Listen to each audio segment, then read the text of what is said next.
Welcome to the Formula Bone F1 Show's 2022 Austrian Grand Prix Recap. I'm Jared Borislow, but you can call me J-Bone. Let's get into it, folks. J-Bone!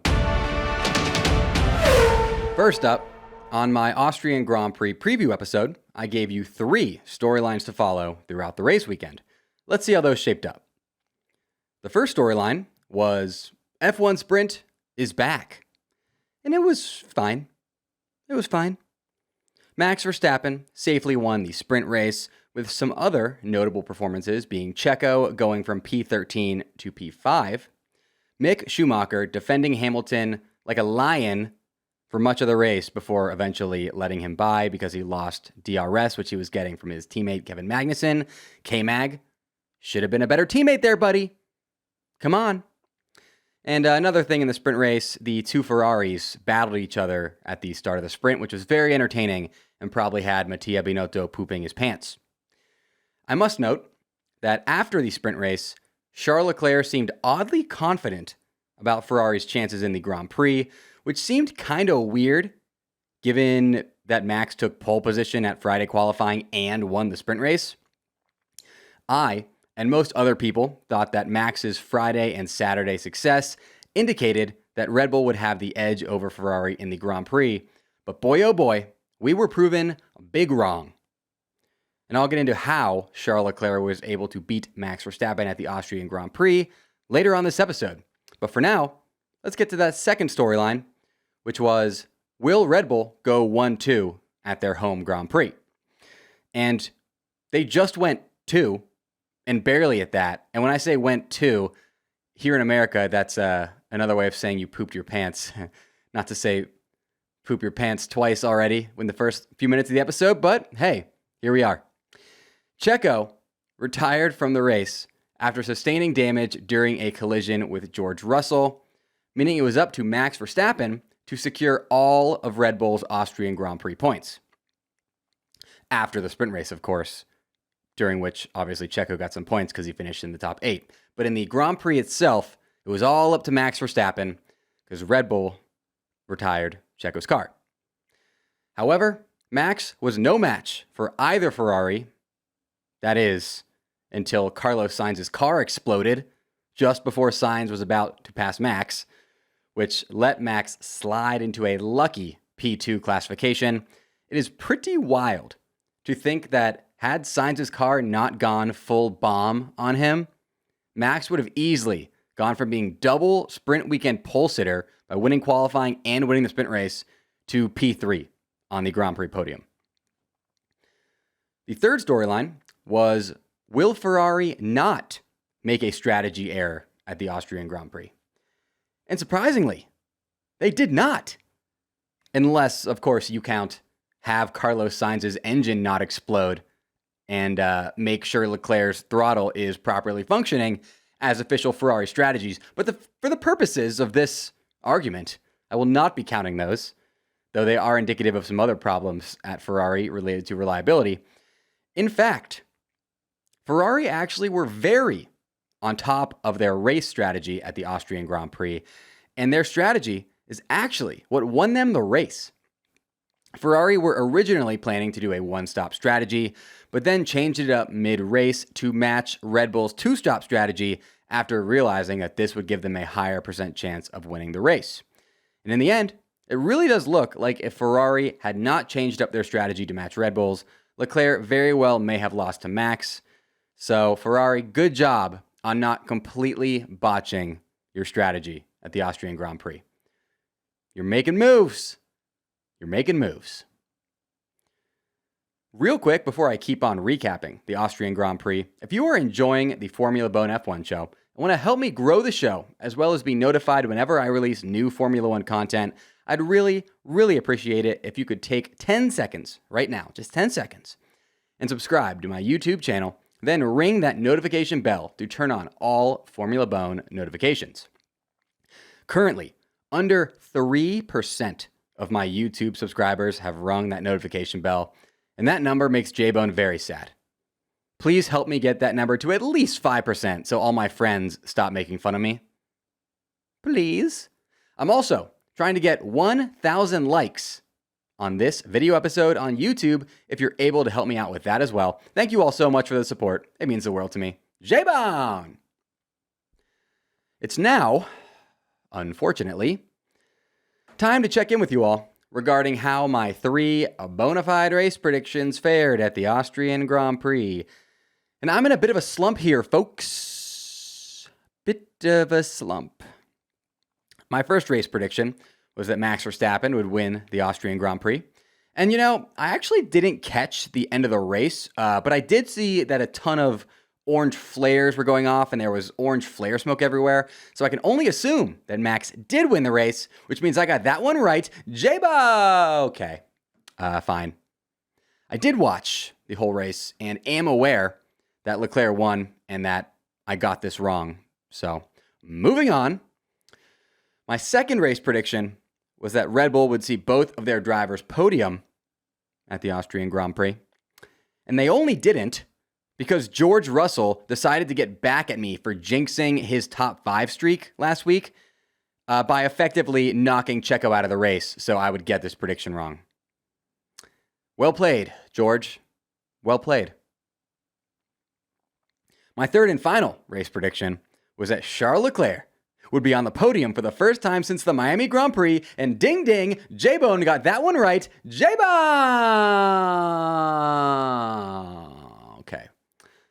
Okay. Going 1 for 3. I understand, people. Is awful and bad and awfully bad. But this is just a minor setback for a major comeback because I'm about to go 3 for 3 on my bona fide race predictions at the French Grand Prix coming up shortly. J-Bone! Believe in me, okay? If you believe in me, I will get it done, but only if you believe in me. 3 for 3. This episode is sponsored by Grammarly, the all-in-one writing tool that helps you churn out clear, concise communication quicker than ever. And for being a Formula BONE F1 show viewer and or listener, you can sign up for a 100% free account at Grammarly.com/FBONE, then get 20% off your upgrade to Grammarly Premium after you inevitably love their product so much that you want to upgrade. Let me tell you all about Grammarly.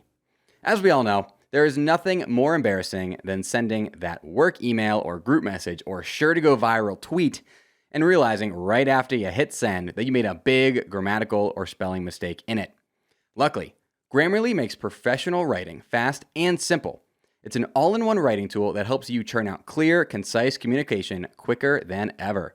Grammarly is 100% free to download as a desktop app and works where you do, so you can work more efficiently on all your projects. It is seriously life-changing, folks.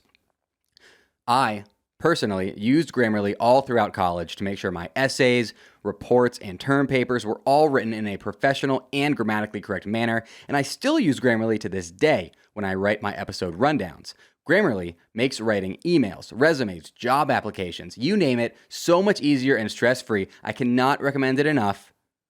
One example of an amazing free feature Grammarly has is their tone detector, which helps your writing sound just the way you want, whether that's friendly but not overly casual with a colleague, or concerned but not angry when asking someone for help.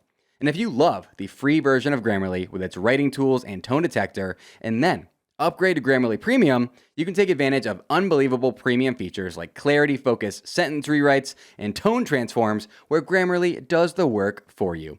Get to the point faster and accomplish more with Grammarly. Go to Grammarly.com/FBONE, that's FBONE, to sign up for a free account. And when you're ready to upgrade to Grammarly Premium, get 20% off for being my listener, as long as you signed up for your free account with my URL. That's 20% off at Grammarly.com/FBONE. There's a link for that deal in the description of this episode. Next up, it's time to respond to a bunch of Austrian Grand Prix themed voicemails left by Formula BONE F1 show listeners on the Bone phone. I cannot believe how many freaking voicemails from you guys that I got after the Austrian Grand Prix. It was by far the most I've ever received after a race, and it made me so happy to look at that voicemail inbox and see it absolutely bussin'. If you're new, by the way, to the Formula BONE F1 show, welcome.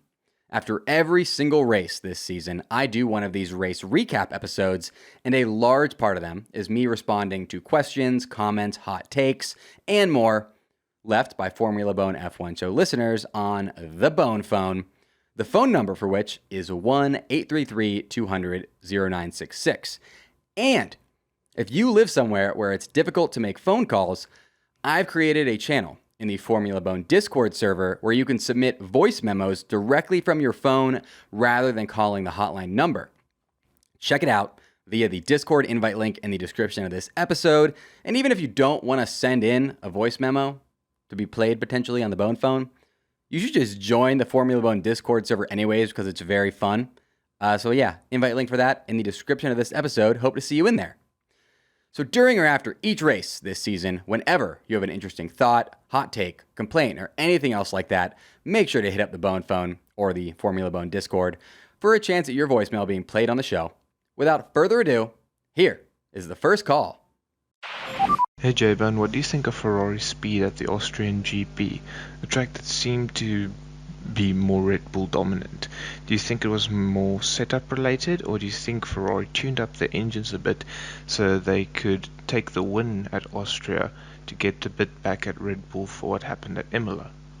And would this also explain why Sainz's engine had such a violent blowout? Here is what two-time Formula One world champion Mika Häkkinen had to say about why Ferrari outperformed Red Bull in the Austrian Grand Prix. Quote, "The track in Austria tends to make rear tire wear more critical than the front, and this favored Ferrari." End quote. What this means is that because of how the Ferrari car's design philosophy interacted with the Red Bull Ring's circuit design, the Ferrari cars suffered less rear tire degradation during the Grand Prix than the Red Bull cars, which gave the Ferrari drivers a tire advantage. This tire advantage was much more apparent during the Grand Prix than during the sprint race due to A, the hotter track temperature during the sprint race that lessened Ferrari's tire advantage during it, and B, the fact that the Ferraris lost time battling each other at the beginning of the sprint race, which prevented Leclerc from ever getting within DRS range of Max. Even though it turned out tire wear during the Grand Prix across the field was much worse than everyone anticipated, and it ended up being a two-stop race for everyone rather than a one-stop race as expected, not including virtual safety car pit stops, this still favored those teams like Ferrari who could run longer first tire stints without a lap time drop-off due to rear tire wear, because throughout the rest of the race and, most importantly, at the end of the race, they'd always have a tire advantage over Red Bull as long as they just matched Red Bull's tire strategy because they'd knocked out more laps than Red Bull during that first stint. Next call. J-Bone! Ben from Colorado here, giving you a call. We saw a lot of people getting penalties and black and white flags for exceeding track limits. Do you think that that's from the track itself? Was there something going on with the wind? Just wanted to see what your thoughts were. J-Bone! Did you hear his child say J-Bone too, or am I going crazy? I could have sworn I heard a J-Bone. Anyways, track limits were seen as exceeded by the stewards at the Austrian Grand Prix an insane 43 times. Unbelievable. And 4 drivers received time penalties for exceeding track limits too many times, those drivers being Lando Norris, Pierre Gasly, Sebastian Vettel, Zhou Guanyu. I think the 3 main factors at play that caused this absurd track limits situation at the Austrian Grand Prix are, 1, the stewards have decided to be strict with certain points of emphasis this season, with track limits being one of those points of emphasis. You may remember Lando Norris had that whole track limits thing go on at the Spanish Grand Prix. 2, the lessened visibility drivers have this season compared to seasons past due to the new 18-inch tires, as well as the overwheel winglets, which make it harder to see where you are on the track more precisely, right? Because the big tires and the overwheel winglets make it harder to see where the track limits are when you're kind of like coming out of a turn and trying to make sure you stay within track limits. There were times that the drivers were like, no, what are you talking about? I didn't exceed track limits. And you watch the replay and they did. It's because they literally cannot see, which is pretty crazy. And 3, the Red Bull Ring is such a high-speed circuit that drivers know they cannot afford to take less than ideal lines, so they just try to send it and hope that they're staying within track limits and or hoping they don't get called on them, which clearly was not the case at the Austrian Grand Prix. Next call. Hey, J-Bone, it's Mateo calling from California, and I was wondering, when they're on the podium and there's music playing, what is that music? I assume it's some sort of national anthem. I'm just wondering how they decide on who the national anthem is, what country it's from. Thank you. Great question. You will hear between 1 and 3 different national anthems played over the loudspeakers at a Formula One Grand Prix. The national anthem played before the race is that of the host country, so the Austrian national anthem was played before the Austrian Grand Prix. The first national anthem played during the podium celebration is that of the country the race winner represents. So the first anthem played during the podium celebration in Austria was the Monaco national anthem, as Charles Leclerc drives under the Monegasque flag. And the second national anthem played during the podium celebration is that of the country the constructor represents. So the second anthem played during the podium celebration in Austria was the Italian national anthem, as Ferrari is based in Italy. Now, one exception to this is that if a driver and constructor both represent the same country, their national anthem is only played one time total during the podium celebration. The last time we saw this was last year in Hungary, when Frenchman Esteban Ocon took P1 driving in his car that was constructed by the French company Alpine. So they just played the French national anthem one time on the podium. Probably much to the dismay of all the French fans who were like, come on, we deserve this double national anthem time. I kind of think they should play both, right? Like, who cares if it's back-to-back? Run it back. The driver deserves it. The team deserves it. Why not? Especially if it's at a home Grand Prix. Especially then. This episode is also sponsored by Birddogs, and for being a Formula BONE F1 Show viewer and or listener, you will get a free gift with your order with my code FBONE on birddogs.com. You hear me talk about Birddog shorts on here all the time, and if you still haven't tried them out yet, you're missing out big time. Birddogs makes the best shorts you will ever wear, I promise you. I rotate through my 4 pairs of Birddog shorts every single week. I freaking love them. I'm wearing Birddog shorts all summer long because you can do anything in them. Wear them while watching Formula One on the couch, working out, playing sports, sleeping, flipping the bird to your own car like Lando Norris, and even swimming. Birddog shorts are the best because they are so comfortable and because you can get them with built-in underwear that feels better on your skin than the finest silk sheets and is also mega breathable. Does not bunch up like traditional underwear does and is quick drying. These things have completely replaced my need for swim trunks because they double as swim trunks, which has saved me a bunch of money already. As far as the free gift goes that you get with code FBONE, it can be any number of crazy gizmos and gadgets, such as a dad hat, a tumbler, a pair of nunchucks, a whistling football, and much more. So go buy a pair of leg garments on birddogs.com and enter my code FBONE at checkout to see what that gift is. Go to birddogs.com right now, enter promo code FBONE, and they'll throw in that free gift with your order. You will not want to ever take your bird dogs off, I promise you. There's a link for that deal in the description of this episode. Next call. Hey, J-Bone, Connor from Connecticut here. Am I suffering from HGS, or do you think it's actually possible for Haas to be best of the rest in the Constructors' Championship by the end of the season if they keep up this pace? Love the podcast. Keep up the great work. You are suffering from HDS, better known as Haas delusion syndrome, but how could you not be right now? Haas just got their second double points finish in a row, with K-Mag finishing P8 in Austria despite having some power unit issues, and the legend in the making himself, Mick Schumacher, getting a career best P6. P6! Unbelievable. I think it's very possible that Haas finished the season 4th in the Constructors if they continue on this crazy upwards trajectory that they're on, or as Mick Schumacher called it, the streak. After all, Haas are only 47 points back right now. And that's before they've introduced any significant upgrades. As John Lennon once said, "You may say I have Haas delusion syndrome, but I'm not the only one." If you too have Haas delusion syndrome, let me know in the comments section. Last call. Hey J-Bone, it's Nick from Connecticut, and I just wanted to ask you, with half the season being over, do you believe it's time for Perez and Sainz to move into support roles within their teams? We see Verstappen with a 57-point lead over Perez, and Leclerc with a over 30-point lead. I think 37 points on Sainz. So do you think it's time for them to move into support roles?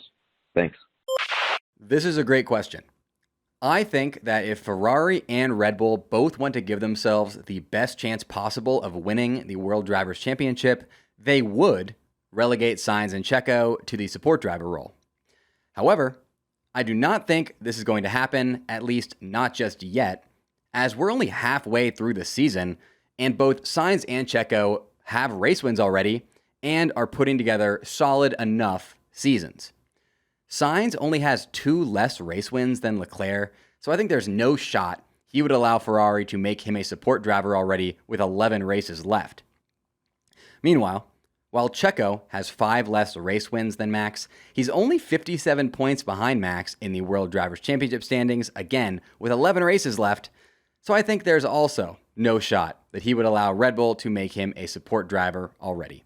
And I sure hope I'm right, because as they say, let him race. We don't want team orders already. Come on.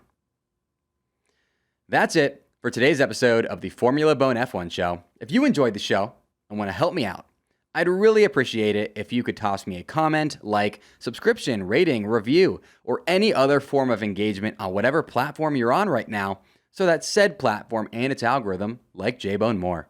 I respond to pretty much every YouTube comment, and if you don't believe me, try it out. Speaking of YouTube, if you join the Noti Gang by ringing that bell and turning on all Formula BONE YouTube notifications, I'll love you forever. Please get me to 5% and up. I'm below 3%, very sad. For Formula 1 updates between now and my French Grand Prix preview episode, you can join the Formula BONE Discord server via the invite link in the description of this episode. You can also follow me on all social media at Formula BONE and at my real name, Jared Borislow. That's at JaredBorislow. Until next time, folks, J-Bone!